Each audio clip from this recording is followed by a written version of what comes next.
What is going on, everybody? It is Saturday.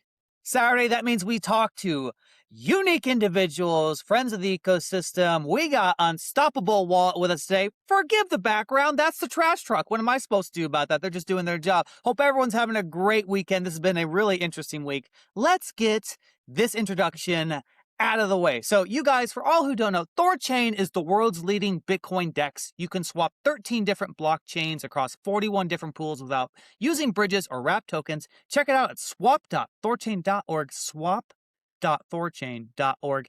Anyone in the world can use THORChain. There's no account to open, no KYC required, and privacy is a human right. THORChain has two tokens, Rune and TCY. The fees for swapping on THORChain are paid in Rune, and that's where the yield comes from. The fees are deducted from swaps, so you don't need to own Rune to trade on THORChain. The Rune token is currently deflationary as 5% of the revenue is burned. 10% of the protocol revenue goes to TCY token holders. Remember to stake your TCY tokens in order to collect this yield. There are no block rewards on THORChain. The protocol's revenue is real money paid by real users. THORChain is more than just a DEX, you guys. It is a programmable layer 1 with the ability to create decentralized apps on it. This app layer is being developed by Rujira. If you need help with THORChain in general, join the THORChain community Discord and the Telegram group. Links for those are on THORChain.org. Guys, please follow. Having a little glitch here. Please follow THORChain on Facebook and Instagram. THORChain contact on we need 1,000 followers to live stream on those platforms. And always remember, guys, this podcast is for informational and educational purposes only and does not constitute financial, investment, or legal advice. And with that out of the way, you guys, how's everyone doing? How's everyone doing? Good. I muted IBEC so that he Doing could well, get thanks. started. Yeah.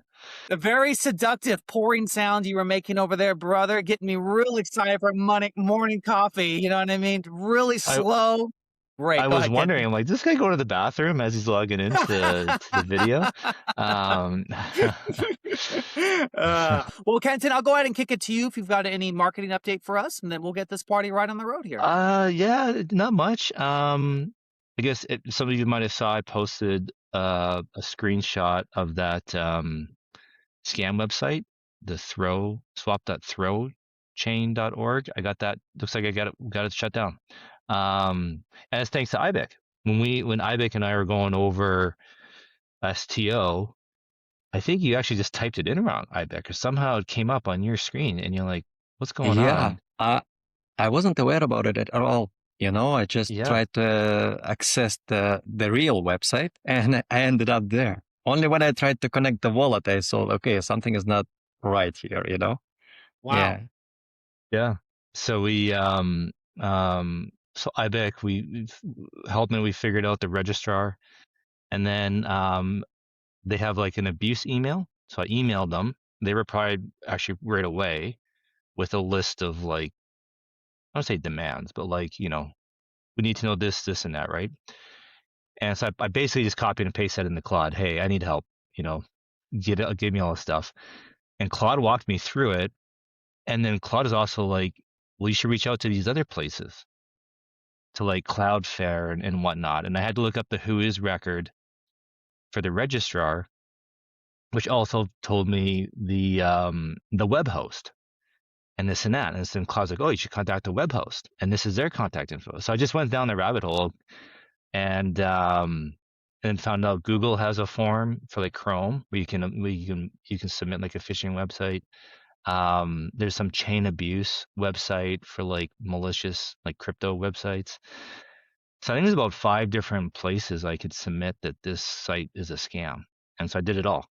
And the Claude was a great help, because I mean, if I had to do this on my own, like I don't even know where to start, or let alone, like I had to dig up IP addresses, all kinds of stuff, right? And so it was just like Claude just made it so easy. And kudos to whatever the platform's taking it seriously. So I, sometimes you think it's probably fair, right? You can't just, how do they know I'm not the scammer? Like, I'm not trying to shut down a legitimate website, right? Like, they need to have some proof, right? So, so it's fair to them to have their own due process. And it worked. So I hit it from all the angles: registrar, the web host, the DNS provider. I think I'm saying it right. All the different ways that this site can function. I went to all those different platforms.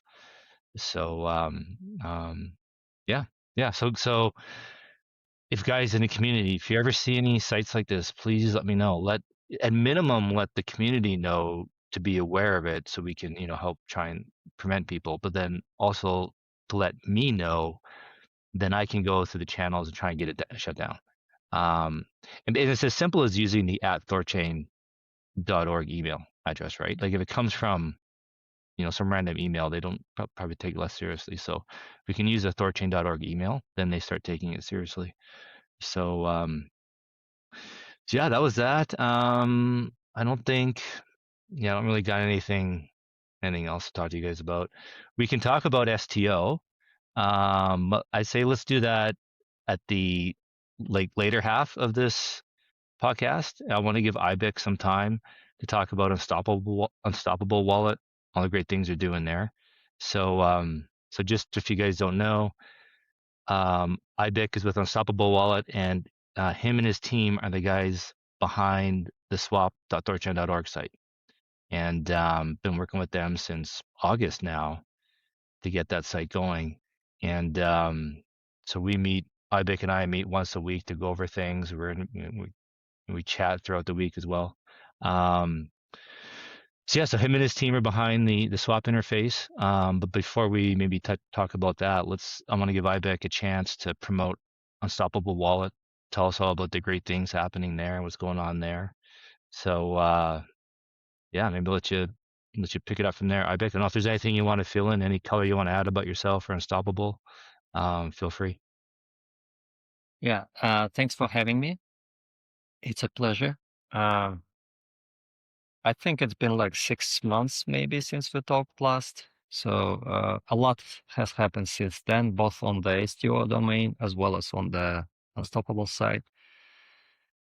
Well, when it comes to STO, I think everyone is in the loop of of everything that's pretty much going on there. So we try to post it weekly on our end. You guys post it as well. So yeah, people are aware. One thing to note, I think in a fairly short amount of time, we ended up, I cannot be really objective here, but subjectively speaking, we ended up creating the easiest to use swap interface, like UI wise.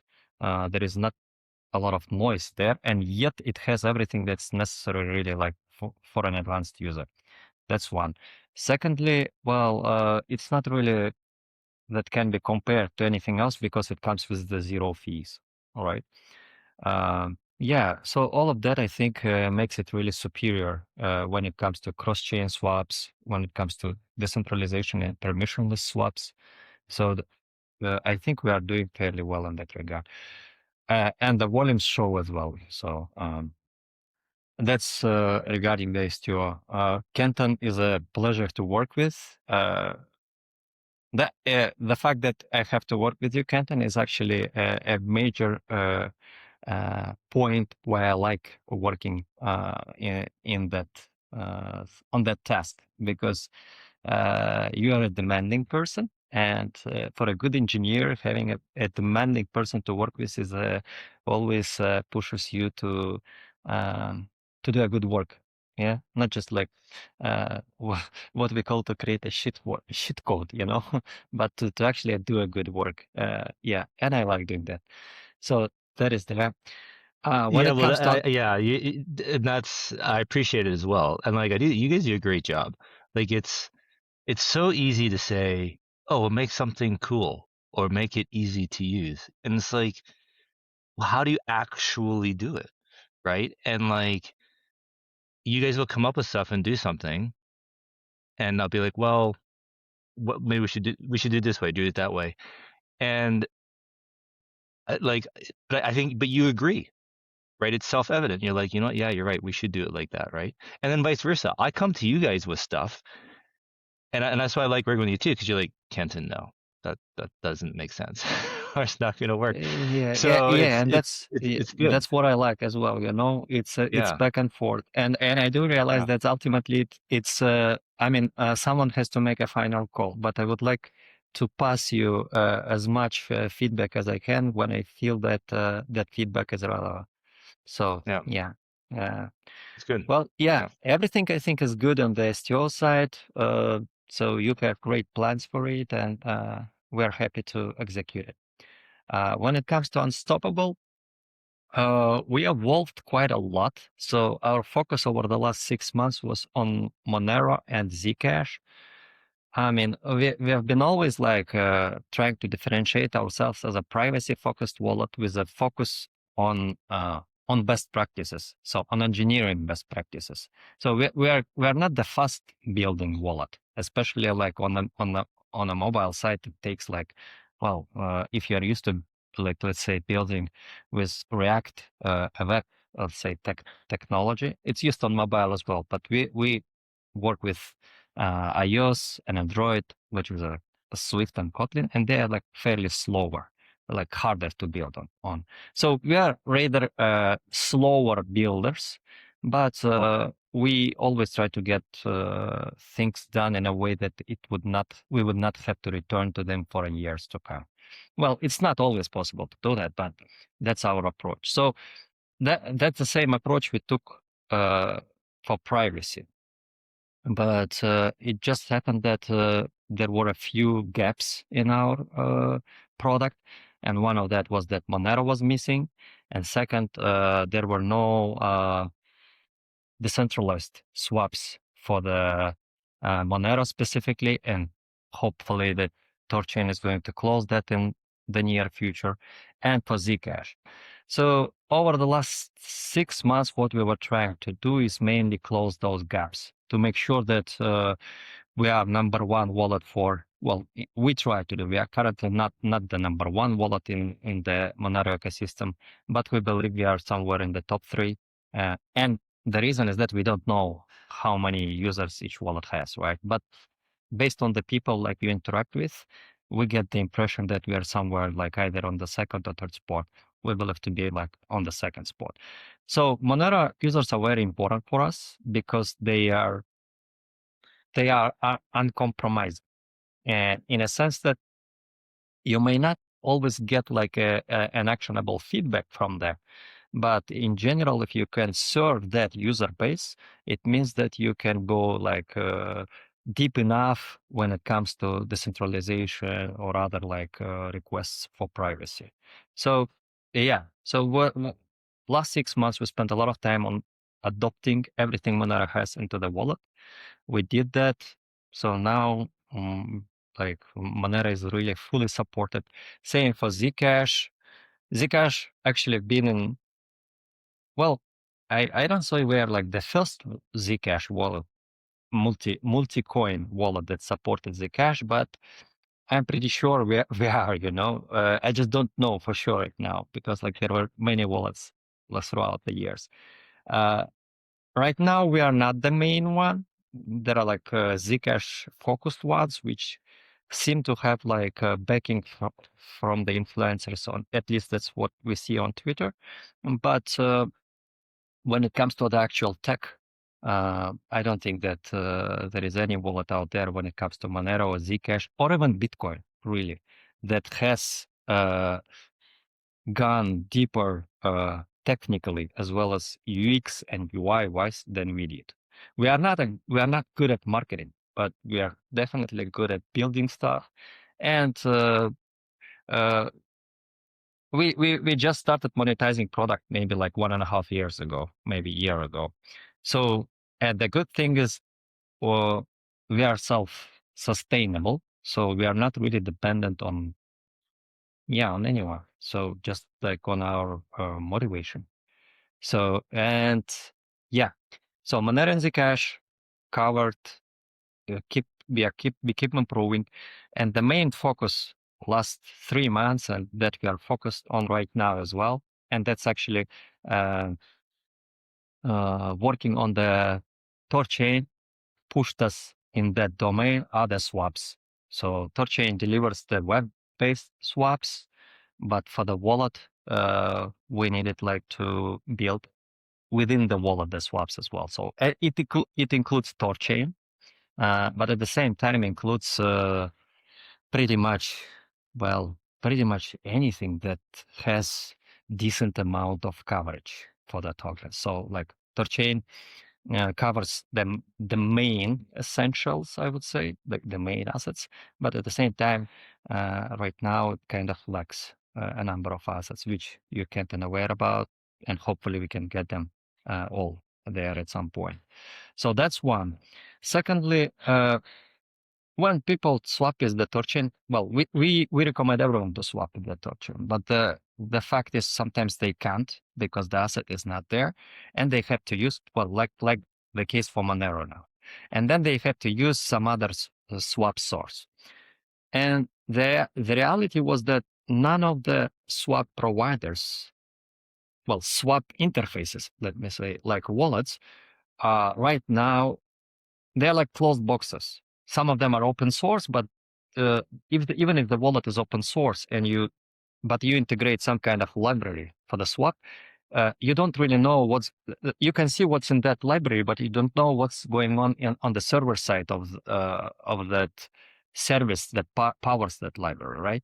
So, and it happens that for swaps, especially when you are like after privacy, but the swap itself is not being done by the centralized provider, you have risks. You have privacy risks. Essentially, a provider. I'll tell you what kind of risk a bit later on, but there are many risks, and so people are unaware of those swap risks, and at the same time they are unaware of the freeze risks. And this is not relevant to the THORChain because none of those risks are there, right? But it just it's unfortunate but many people are using their favorite wallets right now and are unaware that their swaps can get frozen, that their data is being shared with a third party. I mean, not maybe shared deliberately, but a third party has enough means to collect that data, like what is the IP address, where that swap request originates from, what's his device, iOS, Android, and so on, well, like meta markers, stuff. And this is important because right now you have a lot of regions which are in conflict. And I mean, for example, like I'm not sure how often this happened, but I know that stuff like that can happen and probably happened based on the feedback we received from some people. So it may happen that, let's say, a country A has some beef with the country B, or a region A has a beef with region B, and that region A has a lot of, well, a crypto-friendly region maybe, and have like a lot of swap providers hosted there, like legally hosted, not necessarily physical. So, and they don't seem to like people from region B. So what happens is that you receive a swap request from a region B, and if you know that this person's IP address is from that place, you simply freeze it because you know that this person from region B cannot really appeal. I mean, well, in some cases they cannot appeal. In many cases, because it can come from sanctioned place, So a lot of such things are going on in the swap ecosystem, and swaps becoming important because exchanges are getting more and more aggressive at blocking and profiling, KYCing people. And we want to fill that gap and provide people an interface where they can swap with confidence that they're able to see the risks advance. For someone who has no problems with KYC, let's say, proving the origin of his funds, well, you just go with the best rate, But if someone like sold something for cash and ended up getting USDTs, and now he wants to convert them from, let's say, TRX into ETH or something else, well, it's not easy. It's close to impossible to actually like prove your source. So these people would kind of would, I think, prefer to know in advance what is that source they will be swapping through, and maybe getting like a 10 basis points favorable rate is not that important for them. Yeah, so that was our focus, and that's what we are trying to kind of finalize right now. Maybe, yeah, another month or so. And at the same time, we are building another product right now, which is a Before we keep going, maybe yeah. I want to stop you, Ibex, because I have a bunch of questions. Maybe before you keep going. So like, let's talk about your aggregator. So like, this is great, by the way, because like, it drives me nuts. One of my biggest pet peeves with these wallets, all wallets, even the big ones, is they provide these trading routes to centralized exchanges that eventually freeze people's funds and demand KYC. And it's like, it's really unfair to the user because they think they're using something permissionless, right? They think they're off of a centralized exchange or in their wallet. They have self-custody. They're dealing with their real DEX, and they're not. And like, like the events of this week proved that THORChain is the only real DEX, or at least, of size, right? We know there's Maya protocol, but one of size with liquidity. So like, it's really frustrating because it's like these wallets are just gonna like actually make it harder for people to get off sexes because they're gonna stop trusting wallets. They're not gonna everyone's gonna just stop trading inside their wallet after all these horror stories. And so wallets are just like being really short-sighted in what they're doing. And so I commend Unstoppable Wallet for you guys trying to protect your users and give them full disclosure. You can still, there's nothing wrong with using a centralized exchange. If you want to do that or use these quasi DEX in the front, DEX in the back type stuff, that's fine. But you should know about it. You should understand going in first, right? And you guys are doing that, and that's awesome. And maybe and to remind people too, the aggregator that you're using in Unstoppable Wallet is the same aggregator on STO, or the same architecture, right? It's the same basically code. It's just all those features are turned off on STO, and you have them turned on for Unstoppable Wallet. Am I correct to say that?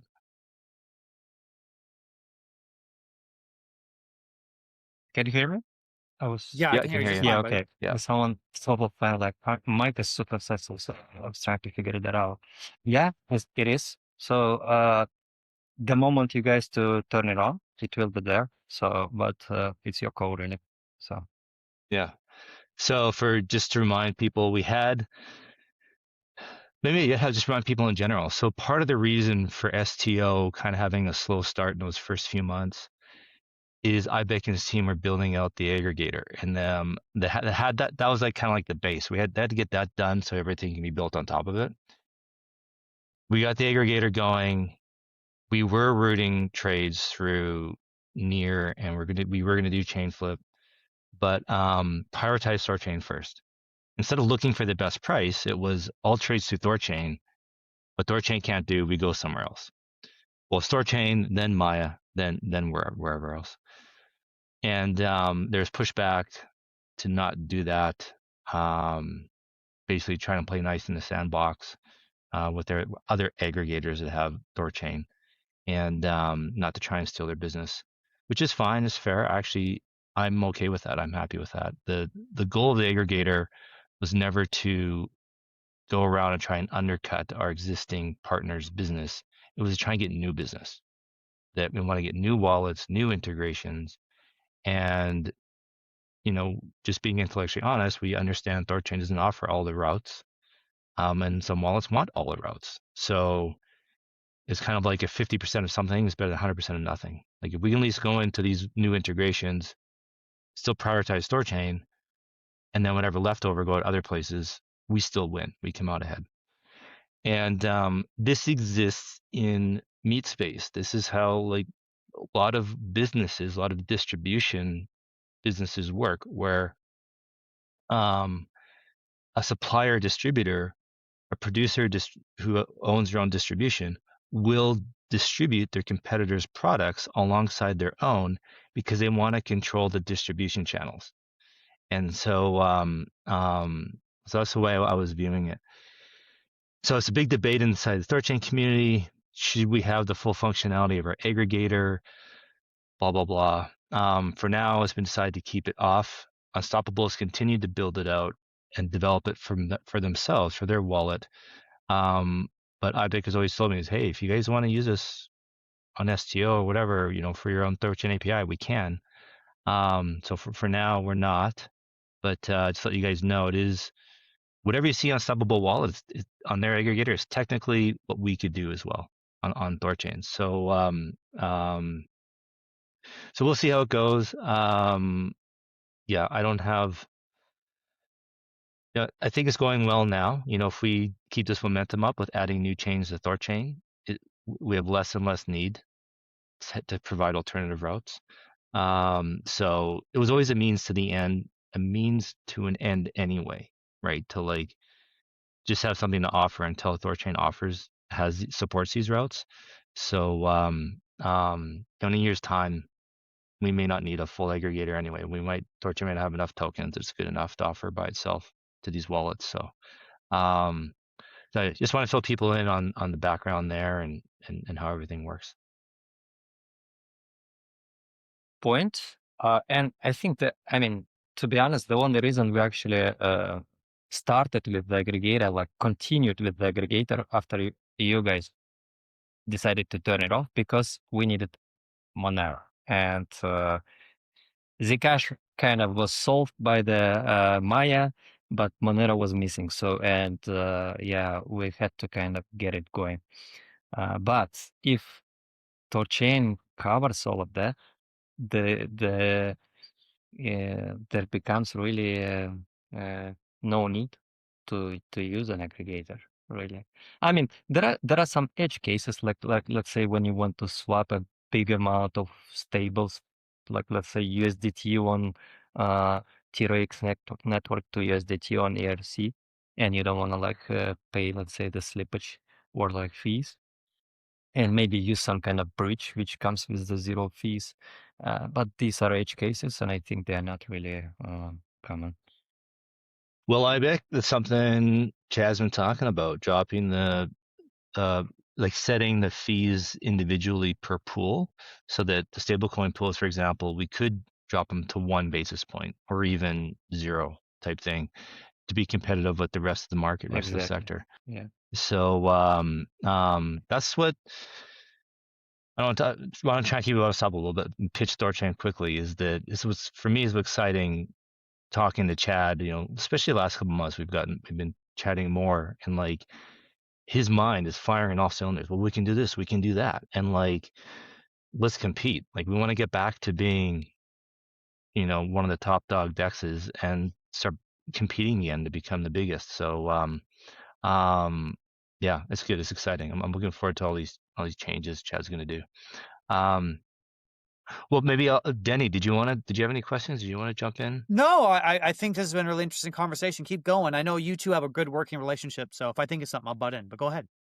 IBIC, you mentioned earlier before about supporting Monero. Is that a recent addition to Unstoppable Wallet? When did you guys start supporting it? Well, it's less than a year. So they're all the basic support went live maybe around the same, maybe a bit earlier, a month or two before we started on the STO work. But after that, we tried to kind of bring it up to par with the other wallets, because it's one thing just where you can let people just send and receive Monero, but then you had to actually make it, I would say, usable, because privacy coins are kind of slow to sync when compared to other coins. So you have to open the wallet and wait for maybe sometimes up to maybe a half a minute for it kind of to sync with the blockchain if you haven't been opening a wallet for, let's say, a week or so, which is quite common. So there are a lot of such type of challenge which took us a while, but overall, yeah, we're happy, and we are seeing people forking our Monero implementation. Well, it's a privilege to have people fork you, and because then the contribution goes both ways. You know, you can see what that guy improved, and kind of get it into your stack as well. So which happens now, and so that was a good thing. Imitation's the highest form of flattery. You know it's working if people want to use it, right? Yeah, exactly. And we've seen it on the STO side as well, right? We have seen it, which is a good thing. Yeah, win-win for everyone. So it just means that we have to keep going at the same pace and not like people to not make it easy for them to catch up. So yeah, Monero was a fairly recent thing. We kept postponing it because we knew it would be hard.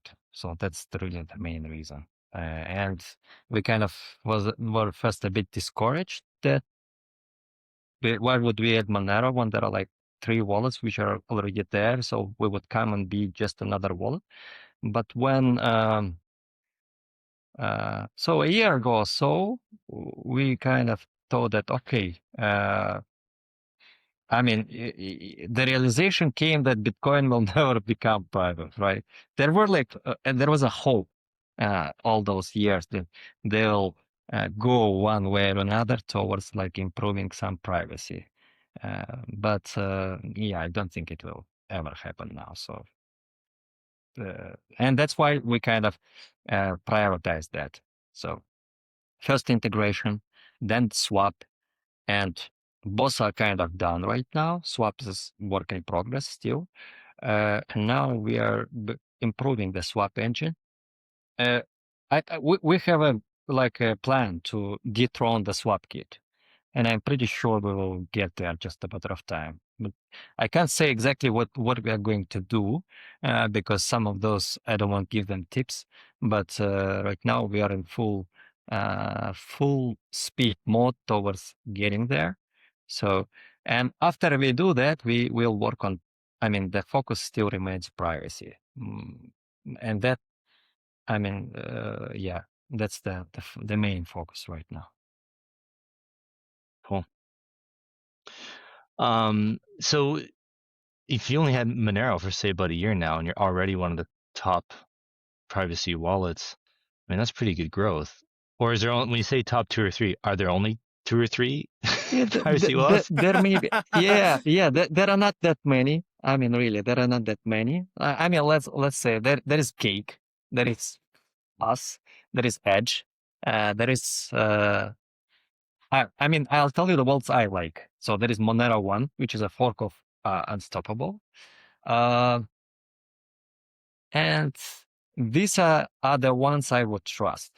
I mean, if I am to kind of to play around with Monero and test it, I would trust those. There are desktop ones. I don't have much experience with them, so can't really comment on them. But yeah, official ones, which are like raw, you wouldn't really recommend it to people. But yeah, it's not So like a Bitcoin space, where you have like maybe 50 wallets. So how many tokens do you guys support on the Stoppable wallet? Or how many blockchains? I think about 15, 20, maybe 15, 20. The main problem with supporting the blockchains is not to add it, but to, like when we added Monero, we added about like 15 megabytes to the app size, and then when you add Zcash, you're more or less seeing the same result. So it's like always a trade-off, because no one wants to download an app which is a gigabyte, has a size of like a GTA game, or something like that. So yeah, that's the main issue, not the integration. For the most part, sometimes blockchains have their own specifics, and yeah, current work in progress is to bring in TCY native support. That's what I need to. So to add THORChain, to add Rune, TCY, Ruji, secured assets. Yeah. When you get THORChain, you'll support all THORChain based tokens. Well, right now we have a lot of Rune because we believe in the Rune, and whatever we earn from Rune, we never swap it. We keep it. It's essentially we have just 4 assets that we believe in, and Rune is one of them. So and I don't like keeping our stuff in the wallets made by other people. So that's the main motivation right now. I know that THORChain community has their wallets they use, so that's not really like a pressing priority. So the current priority for us is to make sure that we just store our assets in the wallet we make. So, of course, no, that's great. So yeah, you got to get THORChain. Yeah. Well, maybe you can tell us, like, is it? I mean, you're obviously working within the THORChain community. You're also obviously contributing. You own it. You're bullish, but it's obviously not as simple as just spending a couple of days to get THORChain supported on the wallet. Like it does take some work, right? Can you give us an idea? How much work is it? And IBEC, I think you get a bunch of background noise there. I don't know if it's okay. Yeah, let me just close the door. Maybe it's noise from there because some people are working there. So, yeah, sure. Yeah, that's a good question because a lot of people complain, Kenton. And it was like, well, why don't they just add Rune? Well, just add it. And I don't think it's very trivial to do that, right? And so I'm excited for them to answer that question just to give some proper context on this because I hear that all the time, and they're already, yeah. I mean, if anyone is motivated and wants to do it, is IBEC. He just said it himself. So yeah, IBEC, I'm curious how difficult or how much work is it for a wallet to support, not to integrate THORChain to swap, but integrate THORChain to hold the Rune token? How much work is that? How hard swap is that? is easier. Integrating swap is easier, but obviously, if you provide an option to swap, you want people to receive, like, let's say, Rune on that same wallet, right? So that it is a bit harder, but it's a lot of it depends on the wallet architecture. If it's like a wallet which, again, a JS-based wallet, JavaScript-based wallet, most likely it has ready libraries it can use, and but then we are talking about a week or 2, maybe at most. On the other hand, if it's a native wallet like Unstoppable, the libraries are not there. I can't say for sure there are libraries, but you cannot like take one library for yours and something completely different. Also a library, but made by people who are really unrelated to the iOS library, because it's like the 2 things that should be doing the same thing, working in the same manner, but they're built by entirely different teams. And I mean, basically, we try to keep it something we can control and understand, and that in many cases requires you to build the library. So I mean, for the storage, we try to do that whenever it's possible, at least. Is it possible once you build the library for THORChain for your Unstoppable wallet, can that be open source? Can that be public, that we can share that library with other wallets? Yes, everything we build is actually open source. And I mean, when we first started, we built a Bitcoin library ourselves because the one that was out there was used by everyone for everything. Basically, if you are building a website with the Bitcoin, you use that. If you are building an app, you use that. If you're building some kind of server site like service that needs a Bitcoin, you use that as well. So it was the really bloated library with a lot of things. So we kind of built it our own, and it's over the years. Right now, it has over thousands of stars. So a lot of people are using it. A lot of projects are using it. So the THORChain community, we could go to other wallets and say, hey, listen, we want you guys to support the Rune token. Here's a library from Unstoppable. Can you use it? And they could basically just copy it and use it and get it onto their wallet pretty quickly. Well, it would be quicker than trying to do it yourself, but really, sometimes, I mean, it really depends on the wallet and the team. I mean, it's a library. It makes things simpler, but it doesn't mean that there is no really effort on the part. But yeah, typically that what you expect. It would help them. It Yeah, would be a head definitely. start. It would be a best case scenario for them to have a library which does everything. So, and then they just do the things they understand, like building a UI. Well, is there, Denny, do you know, is there a library for Rune, for THORChain, for wallets that's open source? There's got to be somewhere. I would, yeah. Like, My understanding is, yeah, for sure. I'll dig into that and just get an exact answer. I well, mean, this has never been my job, to yeah, integrators, but yeah, I there don't. should be. Dude, I'm not. Yeah, hopefully I didn't take that the wrong way. No, no, I don't no. Yeah, expect you to know. yeah. Yeah. You're good. No, you're good. Yeah. Well, but well, IBEC, have you guys looked into it? Like, imagine like Keystore or I don't know, Control. Well, actually, Control I think is closed source. Trying to think, who is Trust Wallet open source? Well, they And like, do publish sometimes the source code, but it's been a while since I really checked them, so I can't say if they are publishing okay. right now.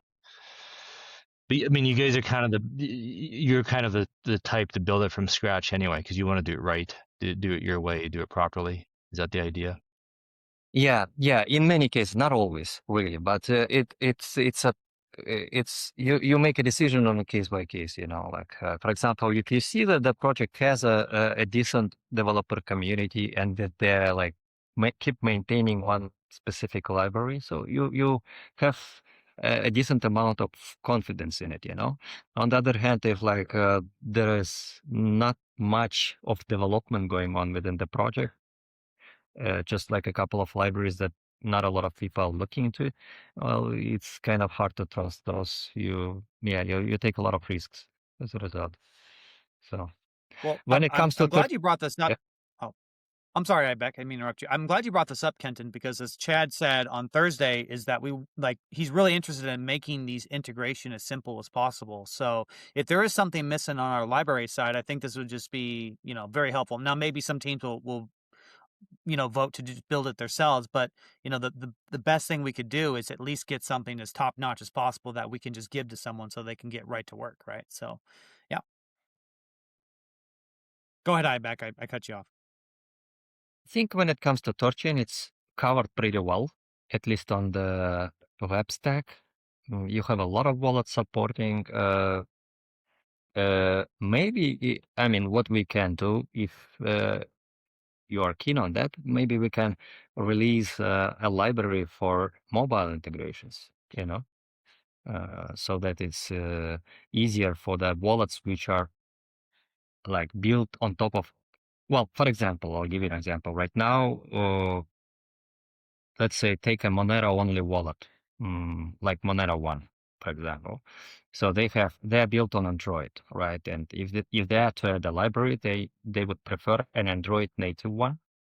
So, and yeah, we can have as like a swap library for that. Are you talking about a swap, a mobile swapping app like we talked offline about IBEC? Or are you talking about supporting the Rune It's token? swap support in within the wallet.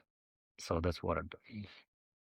I mean, for example, Within the third-party wallet, within someone else's wallet. If you take, for example, Cake and Unstoppable, most likely they would require different libraries. Although on the surface, these two apps seem like similar, right? One is multi-coin wallet, another is multi-coin wallet. So, but because they're built on different tech stack, they would require like an iOS or Android library. They would require probably Dart, I think they use. I don't know, I remember, but yeah, they would require likely a different library. So same type of product integrates THORChain swap, but requires different libraries. Okay. Maybe this is a good segue into something we were talking about in our last meeting, IBEC. So IBEC has an idea for how we can create a mobile app for THORChain. And we could do something on Android. Is it APK or SDK file? Where APK, and basically people can share it peer to peer. You don't even need the app store. and any Android phone can run it. And so it'd be kind of like, like having a downloadable desktop app on your computer where you can just, you own it. It's your app, your program. You do what you want. We could do that on Android, and a swap interface for THORChain. And and to keep it simple, you just do memoless. And yeah, maybe. I would So 100% use it. I would I'll, 100% use that. I'll let Ibek run with it. It's your idea, Ibek. Did I explain it properly? Do you want to add any more color to it? No, you did it pretty well. I think there was some kind of feedback, I would say, on Twitter, or I saw it. Yeah, I might have even forwarded that to you, that where people were discussing different ways to decentralize the website, right? Like how you can actually make it decentralized. And when we talked, we kind of agreed that, well, we are not the first to actually talk about it. And I think like back in 2020, a lot of people were trying to find ways to do that. And projects like IPFS came really as a result of that. But long story short, there is no easy way to do that now. And more of the practical ways to kind of do that, first is to release a software where that anyone can download and install. But that would mean that people cannot really lose that seamless way of just typing a website and they have to install something, right? So, and the second one is to use a mobile app. And when it comes to mobile, specifically Android, Android, because iOS doesn't let you. Well, with the exception of some minor some minor exceptions, they don't let you install apps from outside of App Store. Android, if you have an APK file, an install file, let's say app file, you can send it to anyone over your messenger, over the email, and people can install it. So it's like a common ways. Telegram, I think, used that strategy to distribute their apps in places where it was banned. Yeah, and there are like a number of places where I cannot be 100% true, like sure about that right now because it's been a while. But at some point they were not accessible in China, and but at the same time, China is one of the biggest user bases they have. So how is that possible? Well, it's because people download and share APK file directly, so you can kind of So access Telegram. would a phone have to be jailbroken in order for someone to use this file? So even It just if has to be Android. That's it. It has to be Android, because that's in the West. A lot of people buy their phones from the phone carrier and they're locked, and so they'll be able to do it too. Yeah. It's a setting in the operating system where you kind of put a check mark that you kind of give permission to your operating system to install apps from external sources. Yeah. We got let me just see here. According to Coke, that's what you do. Well, yeah, Denny, you jumped on this pretty quick. You'd use it, hey? You're muted, buddy. 1,000%. Yeah, I 1,000%. Maybe this makes me I don't own Apple products. I did it a few times. I just screw Apple. I know. Yeah. I don't like but the thing is, my family had Apple products, and the whole battery thing. I don't know if it's still a thing, but they do an update and the battery would just die, and I was like, okay, like I don't have this problem, so I'm not doing Apple. I don't know. So yes, 100%, I would use it. I would use it today, 100%. The mobile is very, I have my desktop application. That's primarily how I do things. I use Voltisig, right? But if I had a phone redundancy, that would be so beautiful, right? And you could also, Mocha is going to have something like this, but imagine if you had if you had like ability to go to a store and pay with them. I mean, there's so many things to unlock. I know we want to keep it real simple. My mind just kind of blows up with ideas, but 100%, 100%. It's nice to have just something on your phone where you just go boop, boop, boop, boop. And you have Voltisig too, but that requires multiple devices, right? It's, but for a little spending cash, absolutely 100%. Give it to me, Ibek. I want it, Ibek. Make it Ibek. Well, Well, yeah, when Kenton he should tell us to make I it. know. I know. well, I mean, I'm on board. It's just first off, let me just Priorities. bring something else up. Is when we're talking, Ibik and I were talking about it. I asked him like, well, what about an actual THORChain wallet? Like, could we, fork the Unsubbable wallet and slap the THORChain brand on it? And you said yes. You're like, yeah, we can totally do that.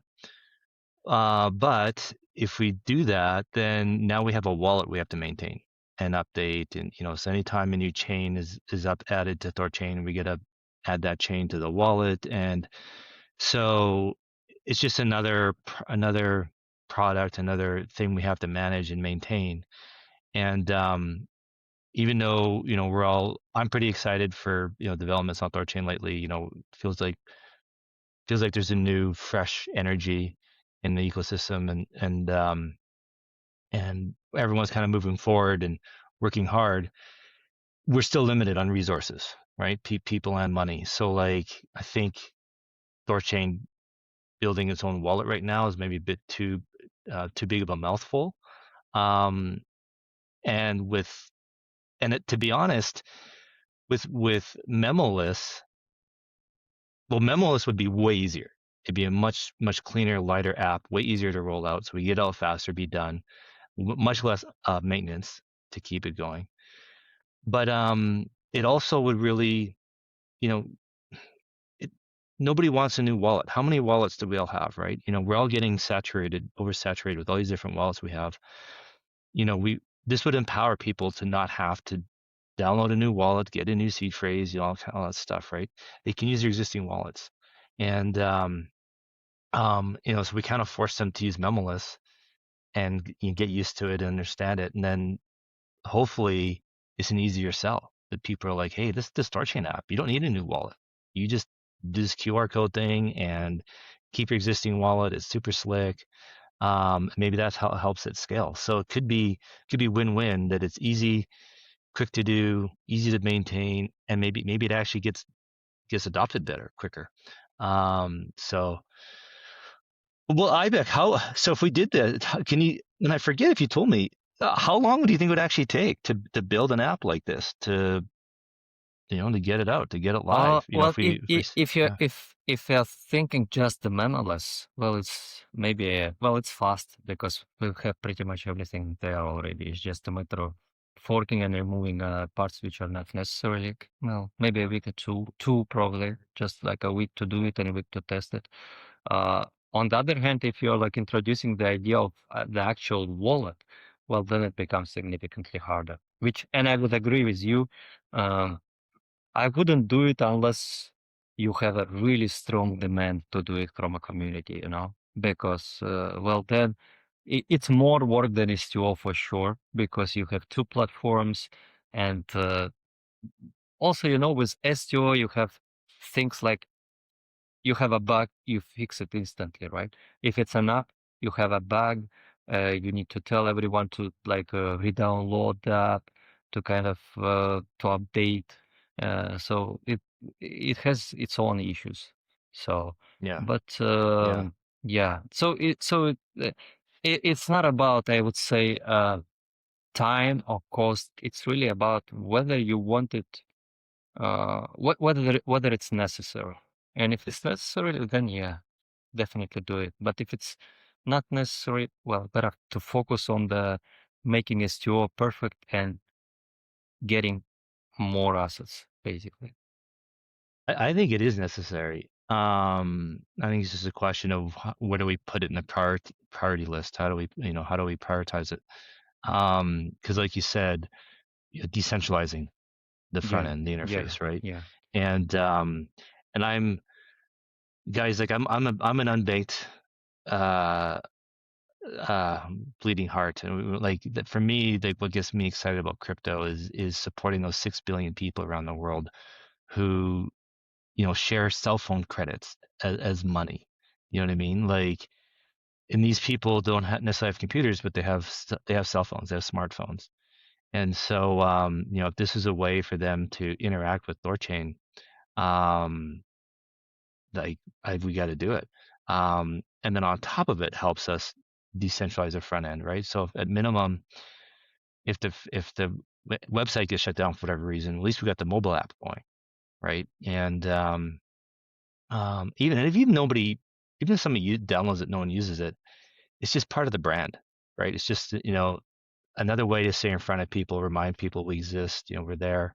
So yeah, no, I'm kind of like, if it's cheap to do and not hard, just may as well do it.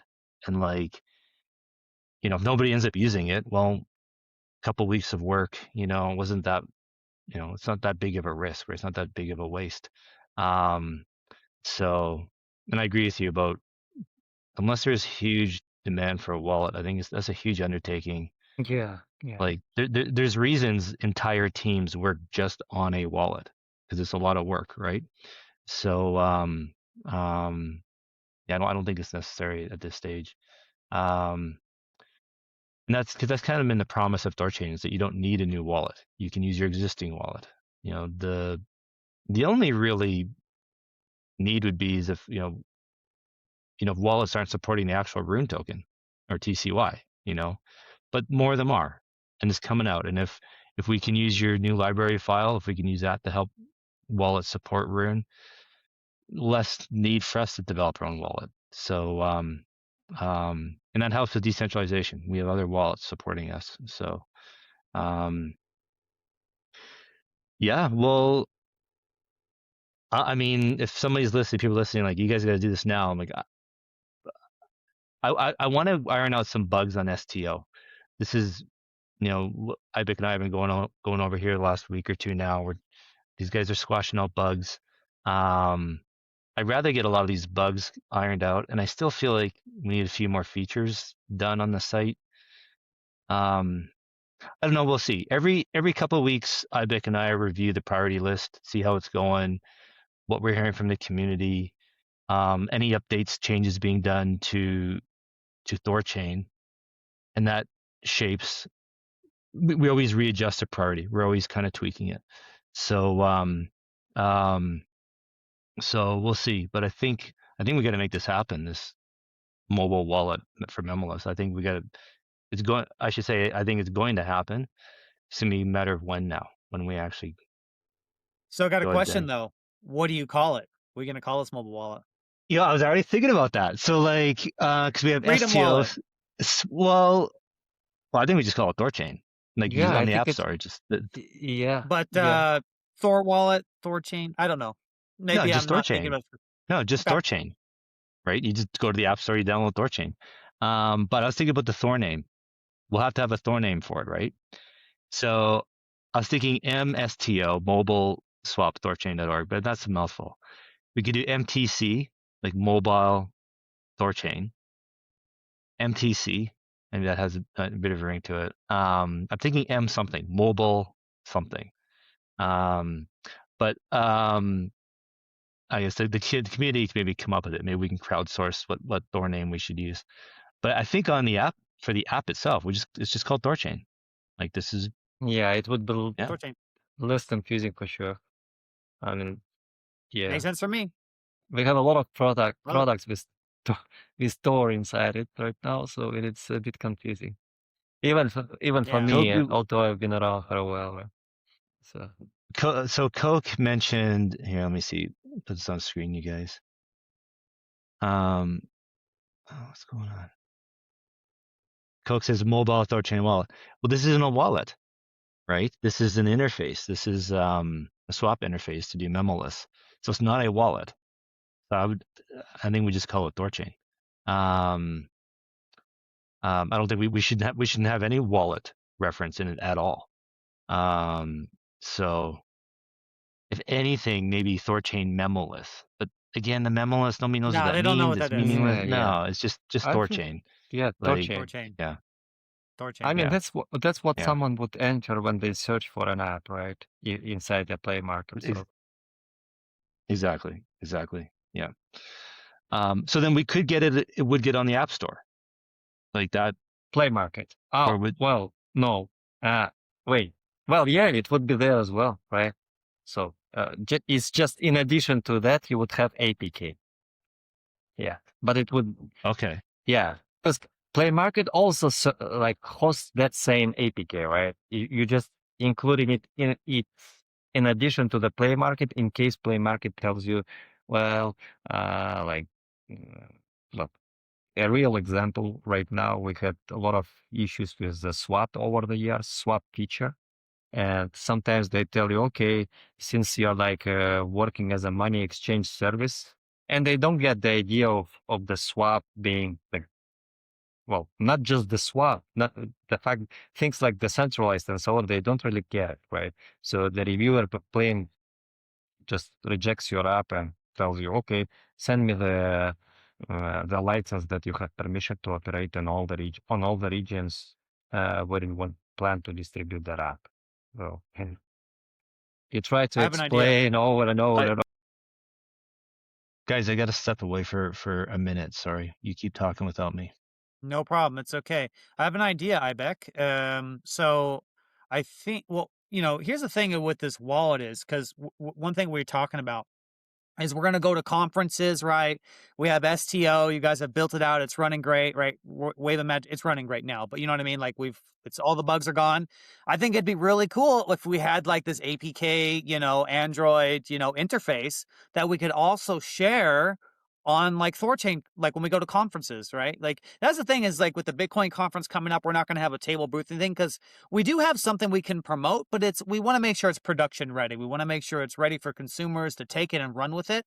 So I really like the idea that, we could, since we're cross chain, we literally can go to any conference that has a native asset on THORChain, and we have a product that we can offer that directly affects those consumers, right? So this whatever you call it, mobile app, or I'm trying to say, I think there's a lot of potential here now that I think about it, and it's free. There's no excuse. There's no excuse not to use it, right? So, And it gives we you want maximum distribution. Go ahead. and it gives you a way out in case someone blocks the domain, or someone sees this domain. You have everyone has a mobile phone right now. Well, most of the people have a mobile phone right now.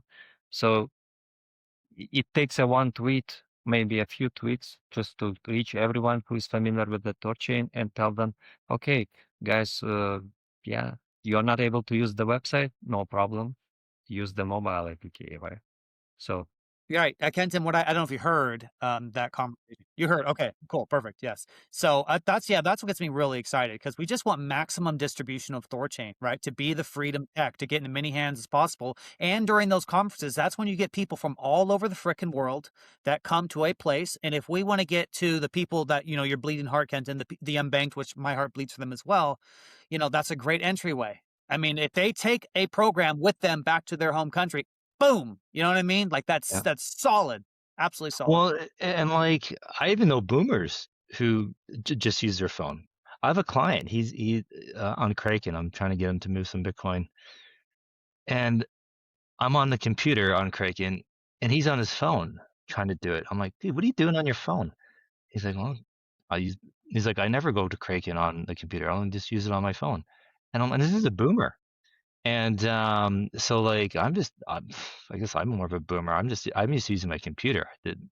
When I log into stuff and do stuff, I rarely use my phone. But this is the future. This is the world, right? Like Yes. I think isn't it like over half or I think it's more than half the people use their phones over computers, right? So we definitely need a phone app. yeah, Right. phone apps are safer. Yeah, I mean, regardless how you put it, there are a lot more security precautions there than on the PC. Right? So, well, it depends on the on individual case, but speaking broadly, in general, mobile operating systems are safer. Yeah, and to your point, Danny, about is this how to cash out there? Should we read it out? On Reddit, people are constantly asking how to cash out their crypto without KYC, and there are tons of scams being recommended. I've been messed over by Celsius, Yield app, blah blah blah. The demand is there. The demand is there. Yeah. Like this is a product that it's a solution. That's the most important product market fit are solutions, right? So Well, Yeah. And I'm the real boomer, buddy. So I'm reading people don't know. We're reading the comments in the chat.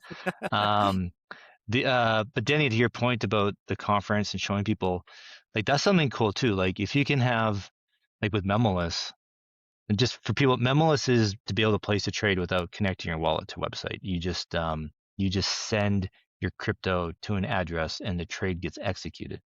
And the way THORChain knows how to process your trade is because of the amount of crypto you're sending has like a message encoded into it. And so it's a pretty basic way of explaining it. But basically, Danny, what you're talking about at a conference to show people how it works, or well, it's anybody in real life, you could actually do a swap between two different phones and kind of show people how that works. And some people, they're going to get, their mind's going to go, what? How did this happen? Right.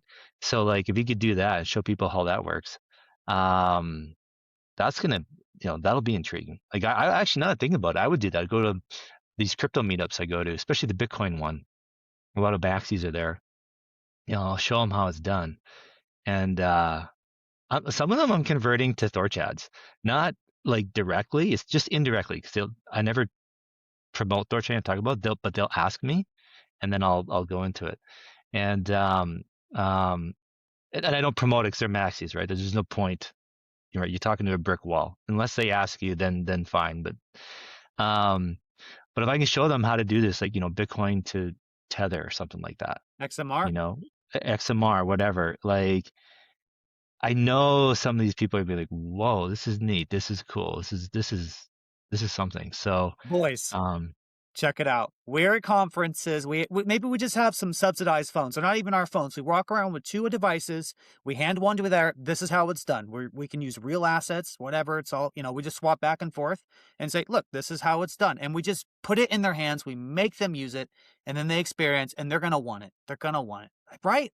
but I think that's what I was thinking is like you could have on our phone, $10 of ETH, Right. and you get like okay, you go to someone, okay, tell me your Bitcoin address, and they open their phone, like I'll send the address, and then you do the memoless transaction with their Bitcoin address, and then they receive $10 of Bitcoin, and they can show them on their phone. Here, I'm selling Ethereum, and and then however few minutes they see Bitcoin show up on their end. Yes. That's got to click with some people. That's got to like that's got to register.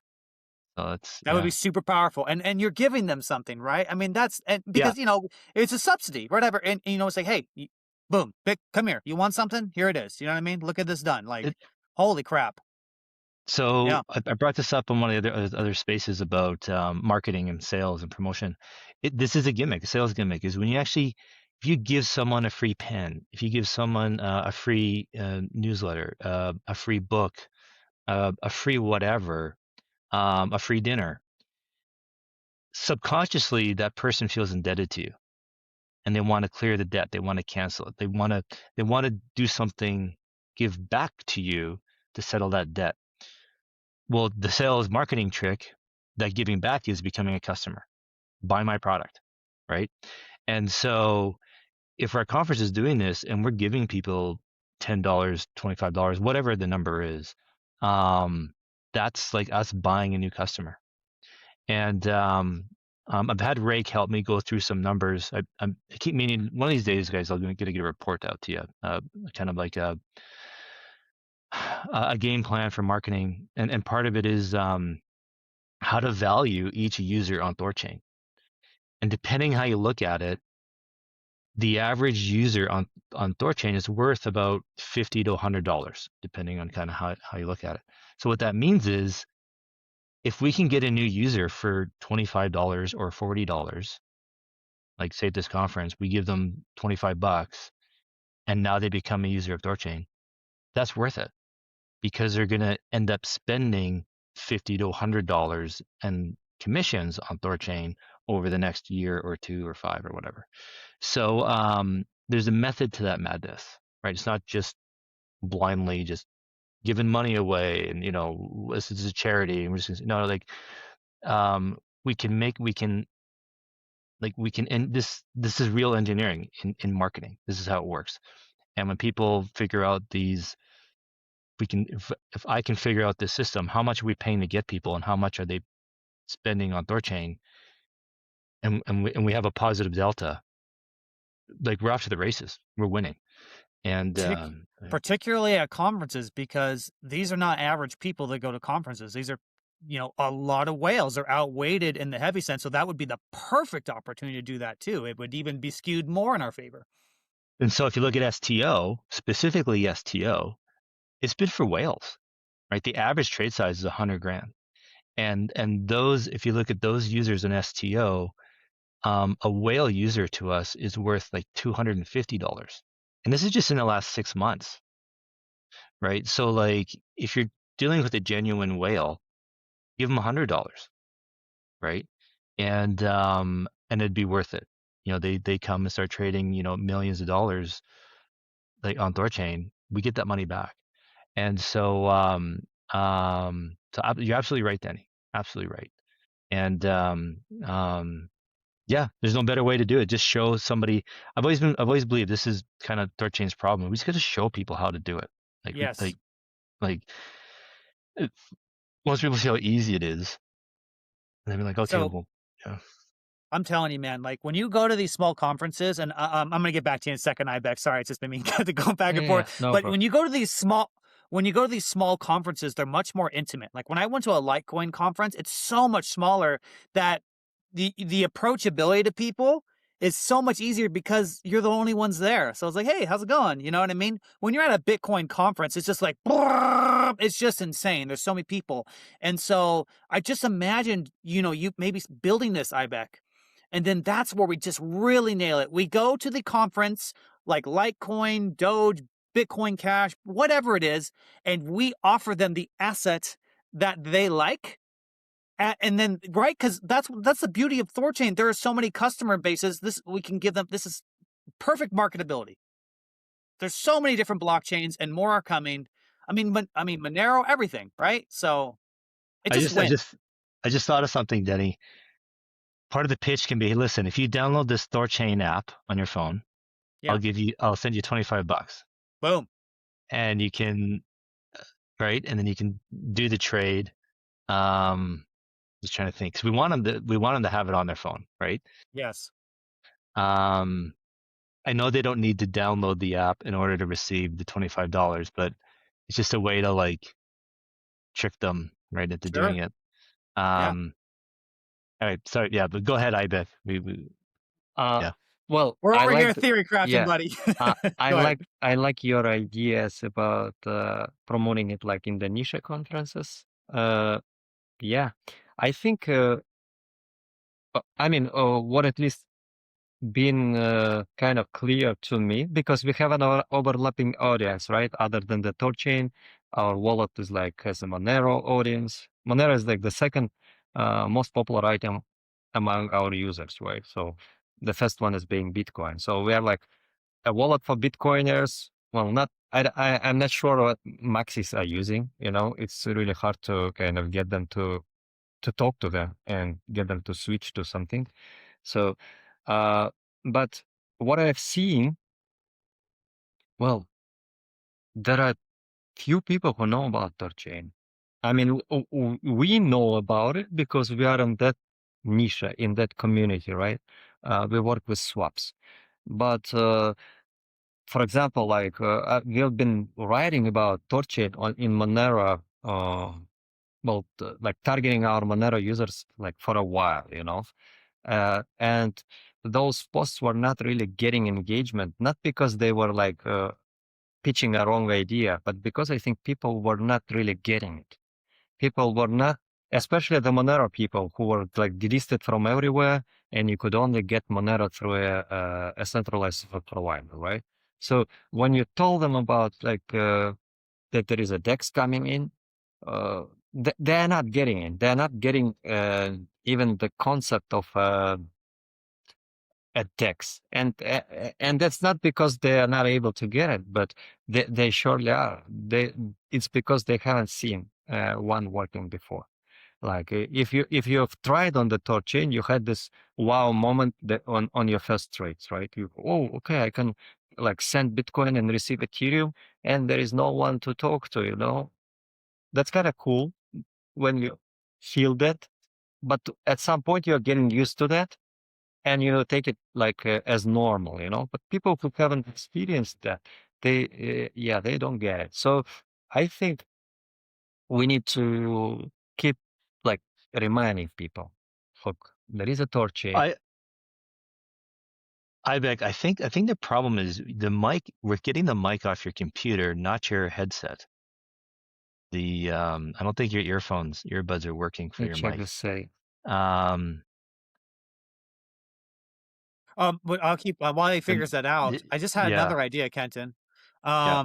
So you remember, like you said, give a whale $100, right? And that's totally worth it. What's the cool thing about like a conference like Bitcoin is that there's already tiers established, right? You have people with the thing, like the people who pay like the $500 ticket, me, right? I don't. Then you have people who do like showcase, and then you have the whales. And so you could approach people as like, hey, you're what, you want $100? You know what I mean? Like, and that's cool because then they feel rewarded for the money that they've spent, but then also everyone gets something, right? Well, So and then hopefully too, maybe they go talk about it.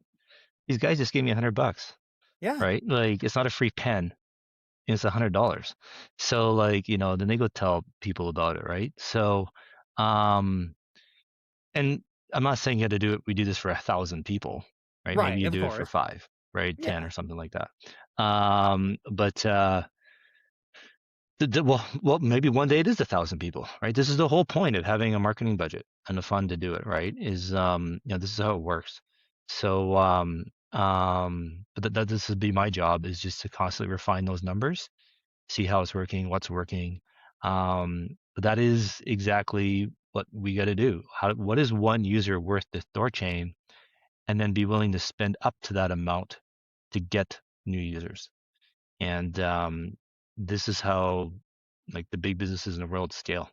Is once they figure out that formula, then they just press it, turn on the go button, and just keep going. Ivik, you might have to exit the studio and come back. Does it work? you muted, Okay. buddy. You No. muted, What we or it's not see is working. muted. It's not working. He's unmuted. We just can't hear you. Yeah, poor guy. Well, I kept hearing background noise. I know Yeah, I you could did hear too. it too, Yeah. right? Yeah. Oh, for I think sure. it's Like just a crashing sound in my left ear over here. yeah, yeah. It's like someone's in the kitchen, like making music. You know what I mean? Yeah. Sorry, it just dawned Or, on me now. Just realized now that that's what it was. yeah. So, um, but when I interrupted him. You Oh, talk. he was talking about people in Monero not knowing about THORChain. So I was going to ask him. I will when he gets back too, but like I wonder what are like the main Monero channels, like Monero newsletters, Monero KOLs, the Monero YouTube channels, whatever. Do you guys know what those main Monero media outlets are? Hi, Vicky, there? Yeah. Can you hear me now? I can hear you, but I think there's still background. Well, I'm You- definitely on my AirPods right now, so yeah, let's it does see. sound better. Okay. This should be good. Yeah, it's I think better. this is We'll good. just Yeah. roll with it. Yeah. Sorry about that. Thanks, man. So what I wanted to ask you, Ibek, you're talking about the Monero community not being familiar with THORChain. What are like the main Monero outlets for like newsletters or YouTube channels or influencers or whatever that I can approach to say, hey, listen, Monero's on THORChain. We want to get the word out. How do we do this? Like let's do some promotion. Do you have an idea? Any of those Uh, people or yeah. platforms? Well, you asked me, I think, during our last call or one before that, to introduce you a couple of Monero people, and that I'm right now going through some options. Well, one of them is in jail right now, so we, yeah. The also community is quite divided, and they have like. Uh, well, one of the recent, I think, problems is that people, there is one centralized swap service, right? So some people are fighting about it. Some people saying that they like, well, yeah, a lot of, I think, unpleasant discussion in general about it. But yeah, I'll intro you. For us, I think the main venue for talking to our Monero fans is the Twitter itself. So Cool. Then we yeah, got all the and recipe we need. yeah, and I think THORChain is getting into that into Monero right now I have because had I'm so sorry to interrupt you. I have yeah, so many go ahead. XMR people who follow me now. So many. Like it's been a Yeah, huge wave since the news has broken out that THORChain is getting close to adding native XMR. So I think the moment this happens, they're just gonna flow in. They really are. yeah.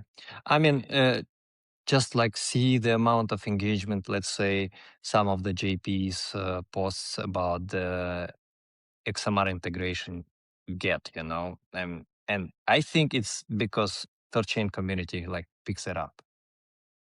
Yeah, Yeah. and that's obviously the best marketing we can get, right? Is organic, right? Yeah, And um, so that's what I'm hoping. Well, it's been nice to see the Monero community waking up, and I've had a few well, you mentioned Monero One.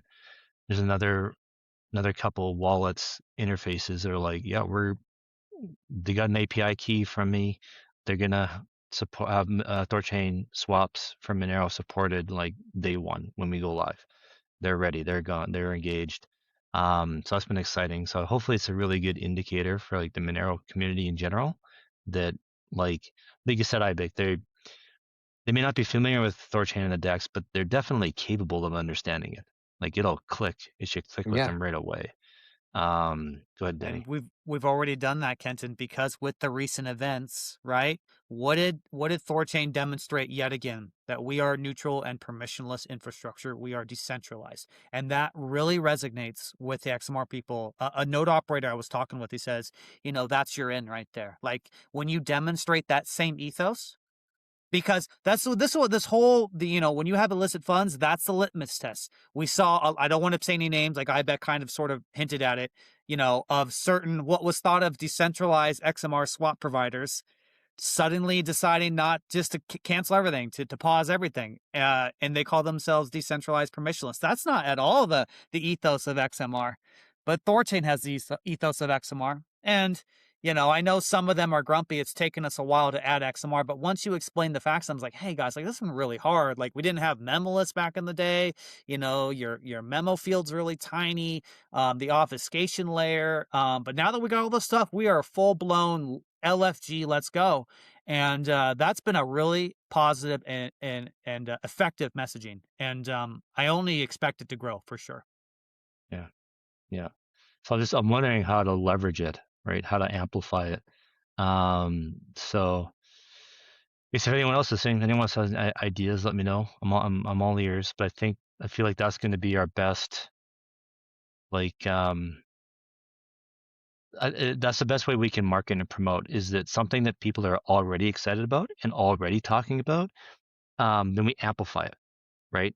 If it to start marketing something from like a standstill where no one's talking about it, no one knows about it, is really hard to get that momentum to get people thinking and talking about it, right?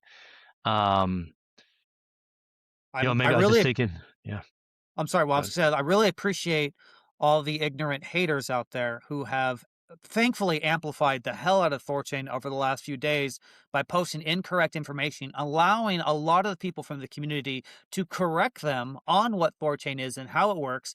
That has been the best amplification I could ever ask for. So sometimes the amplification comes from the people we least expect, but we love you for it, even if you don't love Well, us. and like, you know, I think it's taste. You keep saying like, that the THORChain community is celebrating these Yeah. hacks going through THORChain, and I don't see anyone doing that. No. I think she's misconstruing it in that like we're using this as an opportunity to promote THORChain, what it is. It's unfortunate that this is what it takes for people to understand. Like, it's just But there's just no other better way to explain permissionless, non-censorable. That when the worst people in the world can use it, that's how you prove it's uncensorable, permissionless, right? We don't want them to. Nobody wants it. None of us support this. Absolutely. So it's frustrating but again, she doesn't want to. People like her don't want to be told any different. They don't want to. Their mind's made up. It's just pure emotion, right? So, Yes. but just take it. It's good, guys. Any publicity is good publicity. Yes. And they're promoting THORChain for us.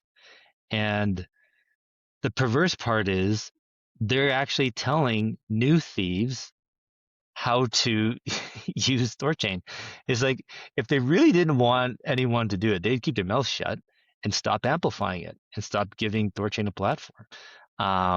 So yeah, Thank it's you just, guys. Appreciate it. And when you yeah, say so things that yeah, there's an admin Mimir and that we're centralized and then we correct you with facts yeah, that we're not, thank yeah, you for that opportunity. I really appreciate that because a exactly. lot of misconceptions have been cleaned up lately. I gotta say. Yeah. So it is what it is. Free, permissionless, neutral infrastructure is the only way to emancipate children from the current fiat fiscal hell we are all living under. We've been living under for decades. That's the way it's got to be. Less than 2% of funds that go through THORChain are illicit. We help. The vast majority of people we service are good, normal, decent, wonderful human beings. That's what we do. Sucks when people drive the highway that are robbers or whatever. You know what I mean? But you don't destroy the highway because that affects millions of people, is what it is. So. Anyway, rant over and scene. Well, we're coming up an hour and a half here. Ibik, is there anything that we haven't talked about that you want to go over? Um, this is a chance for Ah, you to, promote yeah. Unstoppable Wallet. We don't have to talk about THORChain. We can talk more about you guys. Um, Well, I've said pretty much everything I wanted to say. If you need a good wallet, a wallet that I'm understands, well, it's not for everyone. Our wallet is not for everyone. If you don't care about privacy, if you uh, don't care about ability to swap assets in permissionless manner, so then, yeah, you are better off using any kind of wallet, even like keeping funds on the exchange. On the other hand, if you care about open source, if you care about privacy, if you care about sovereignty, as in like ability to live and do things the way you want them to, not necessarily like do illegal things, yeah, just like do the right things, but without having, without having to ask anyone what you want to do with your money. So then you Unstoppable is the wallet of choice. And we while we take engineering to like to higher standards, like I mean, engineering wise, I would say we are, in my opinion, we are the number one mobile wallet. Really, like if you, I mean, it's take pretty much any wallet and see how many of them are listed on Bitcoin.org. Bitcoin.org is like an OG resource run by people who understand tech, so they don't take listing wallets lightly. We are there, right? Although we are like one of the lesser known wallets. So engineering wise, uh, it's like a wallet. It has everything there. But more importantly, we work on the practical security. So that people who are not engineers, people who do not have means to comprehend like what's non-custody really, self-custody really means, and so on like that, we want them just to be safe and confident while they're keeping their assets on the wallet, right? It's scary for many people, right? Especially now with the range attacks and all kinds of like sophisticated, not so sophisticated, but smart phishing attacks going on. So our wallet handles all of that under the hood and gives you means to stay secure in all possible cases. Yeah, like if someone, let's say, comes and tries to rob you, right? If you are using Unstoppable, you can have unlimited number of pins that you can enter to, and it would, based on the pin you enter, it would open the wallet you need, right? Like maybe you have like 15 wallets that you use on a regular basis, but like when you enter one of the pins that you have in your had for like emergency situations, it would just open 3 of your wallets and not expose your entire like net worth. Yeah, just expose 10% of it. So this is a practical security which we pioneered in the wallet space.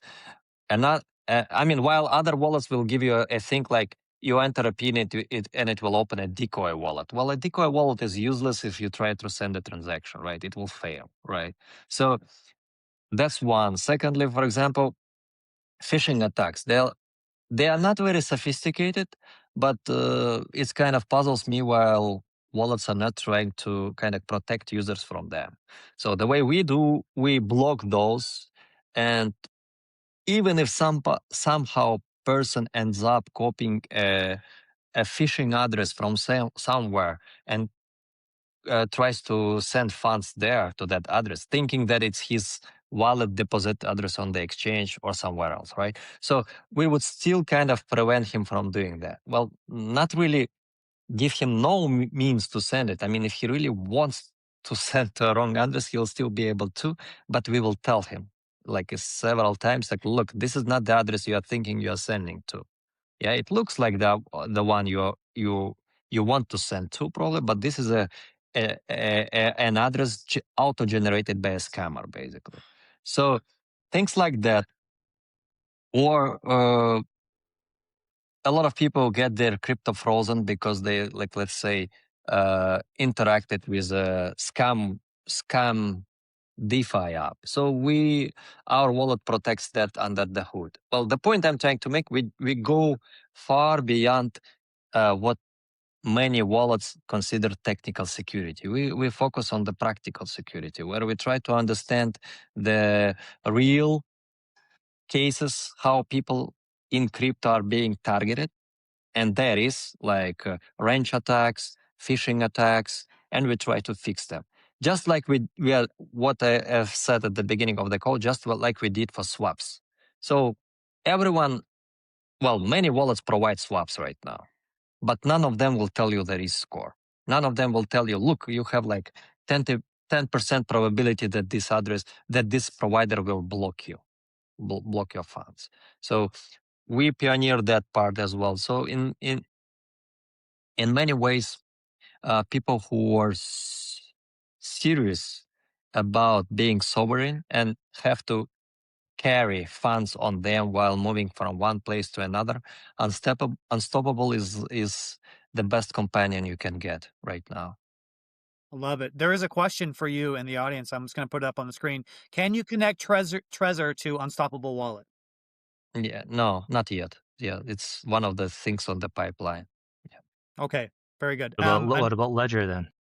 Yeah, same. Trezor, Ledger. Yeah. I wanted to just give you a little layup here, because you said, Unstoppable Wallet is not for everybody. If you want to swap on a centralized exchange or whatever, then you could. But I would just like to remind people who may think that way that you definitely don't want to do that. We just had a recent story that came out because of KYC. Someone, putting their information from a third party, and that got leaked. I believe now it's up to 4 or 5 different French people have been abducted. I think some have been killed because bad people were able to figure out who they are, what address they had, and the amount of funds. Kenton, were you trying to say something to add context? I thought it was like 41 people. Oh, excuse me. Excuse me. Yeah. Yeah. Well, in 2000, just this year alone, I think it's over 40. Yeah, I think it was like every 2 days somebody's being kidnapped or something. So this ties in very well to Unstoppable and THORChain, and why THORChain adding XMR is actually a very good thing and a useful technology. If you are an individual that has your information that has been leaked, and sometimes you don't even know, but if you've used a centralized exchange, you are technically in danger. If your funds are on that address and they can tie your identity to that. That is one of the reasons I'm so excited about XMR coming to THORChain, is it allows people to retain their own personal safety by obfuscating the amount of funds that are in their wallet, and so that they can protect themselves, and so that people no longer will pursue them. If you have an address that's tied to your name and people look it up and they say there's no balance in there, then you're okay. But if you've got a lot of your money in there, that makes you a target, right? So if you use centralized exchanges. Are you comfortable? You should be uncomfortable. You should want to be anonymous as much as possible. You should want to retain your privacy as much as possible, because KYC, as Kenton has said previously, means kill your customer. It is not a meme. It is not like some hollow, empty, vacuous slogan. It is quite real. That is why privacy is absolutely essential, you guys. So if your mindset is the way that Ibeck described, you should look into Unstoppable Wallet. You should make a transition. Not just because it's the right thing to do, but it may actually protect your life. So there you go. We got some here. My case KYC got leaked by Ledger. Learned it the hard way. It's not only centralized exchanges. There you go, guys. Yeah, and I'm serious, guys. I have a real life story. 2 nights ago, about around 10 p.m., buddy texts me, one of my best friends. He's like, somebody just called me. He says my ledger's compromised, and I don't know what's going on. We need to chat. And so I immediately tell him, first off, never tell anyone your words. It's a scam. Do not tell them your passphrase, and call me back. And so he calls me. He's like, yeah, they're asking me for my seed phrase. I'm like, 100% scam. He's like, are you sure? I'm like, I'm positive. And he's like, well, they did a really good job. Like, they knew my name, they knew my ledger, and he's like, I'm pretty sure they knew. He's like, he doesn't know exactly how much Bitcoin he has on the address. But he's like, I think that's exactly what I have on that address. And he's like, they were pretty convincing. And I'm like, well, dude, first off, thanks for calling me, because I've had 2 other clients, both lose 500 grand from not this kind of a scam, but other scams. And I'm like, thanks for asking me, because he was starting to think, because he obviously he was out traveling for work. He's like, well, my seed phrase is at home. And so I was like, I can call a friend, I can call someone I trust to go to my, he's got a key to my house to go get it and whatever. And he's like, I don't have to drive 12 hours back to get back to the house to go do this. He's freaking out. But they're using all this pressure and mind tricks on him, right, to try and trick him. And but thankfully he's got a good friend he can lean on. And so but this is real. This is happening. It's only going to get worse, with AI and being able to mimic people's voices.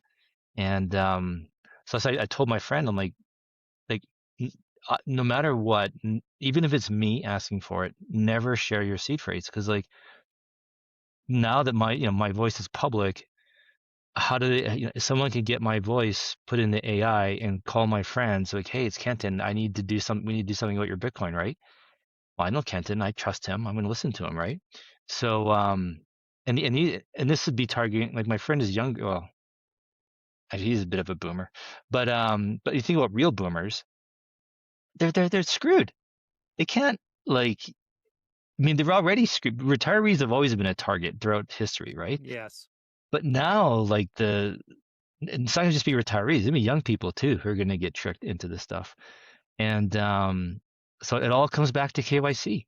This is only possible if we have to provide all this KYC, which is then stolen, that can now be used against us. And if we didn't have to provide all this stuff up front, these attacks they go away. They can't happen. So yeah, sorry guys, bit of a rant, but yeah, I had a real life example of it just the other day. It's a thing, and we're trying to wake people up as much as we can. KYC, that's not the way. That's antithetical to what we're doing here. It's dangerous. It's not good for, not only for the theoretical reasons, but the quite literal ones as well, as Kenton has described. So absolutely.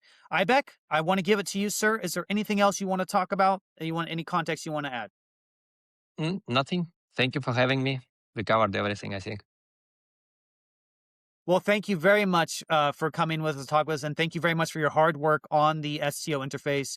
Kenton hasn't even officially marketed yet, and it is often the leader when it comes to THORChain volume, and it seems to be a trend in the right direction. So I think that's a sign, a testament to you and your team for making something that is competent and works well. And I'm really looking forward to when we really start to get marketing this thing. And this APK idea is really got my brain juices flowing, man. So I cannot wait to talk more about that later. So good job to you, man. Appreciate you.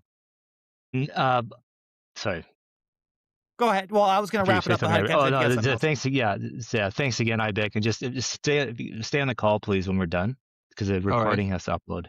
But yeah, thanks again. It's been great. It's been always a pleasure working with you. I'm really happy the way the front end's going. Hope the community likes it. So it's just going to keep getting better. You know, like I said, we're ironing out some bugs right now. Guys, please keep. On STL, there's a new link there to report a bug. Should be super easy. Describe your problem. You can attach a screenshot, attach a video. So now it's much easier to submit a bug report. Please do. Especially if you do it once and then you try it a week later and it's still broken, let us know again. Like, you know, you're not going to bug us. Don't do it every day, but you know, every week, you know, or two, check back in, see if your bug has been fixed, and if not, let us know. Because a lot of this stuff we just fix and we don't follow up with people, right? It's just too hard to follow up with everyone. But I you know, I'm pretty sure I see everything. I always forward it to IBEC. But yeah, if you guys have some recurring problem or issue that isn't being fixed, please let us know, because IBEC and I, this has happened between the two of us. IBEC will say something is fixed and it works on his end. I use it on my end and it's not fixed. So we got to go back and forth to figure out what the problem is. So we could very well think that some bugs are fine or fixed now, but maybe they're not on your end, on the user's end. So please let us know, guys. We can't fix what we don't know isn't broken. So yeah, so site's only going to get better and constantly improve. If you haven't used it in a while, check it out. Even in the last few weeks, I think there's been a lot of changes. So, yeah, thank you, IBEC, for you guys, your team, and working. It's been great. Thank you, guys. Yay, bright pleasure. All right, guys. This is going to wrap up the end of the podcast. I hope you guys had a great time. I had a great time talking to IBEC. And IBEC, I got to say, I think I said this last time, I really think your hat is cool. So if we ever meet, Thanks. I might have to steal that from you. Anyway, All right. guys, remember, guys, if you know anyone who has some technical skill or wants to be a node operator, it's so important that they reach out to @RuneTard. I also have someone else they can reach out to. There's been a huge amount of energy now pushing basically the catalyst of getting unique node operators on THORChain. THORChain is already properly decentralized. We can do better. We need to do better. People are waking up to the power of THORChain. So if you have some technical skill or know somebody, they believe in permissionless freedom, non-KYC, the neutral infrastructure, they must reach out. It is so important. They can be a part of history. Get them involved, please. Guys, also remember, for THORChain data insights, follow @RayAnalytics on X. He does these written recaps of our podcasts, and he started putting them on the website as well, which is so cool. It's going to help with search engine optimization. Shout out to Ray. He does a great job.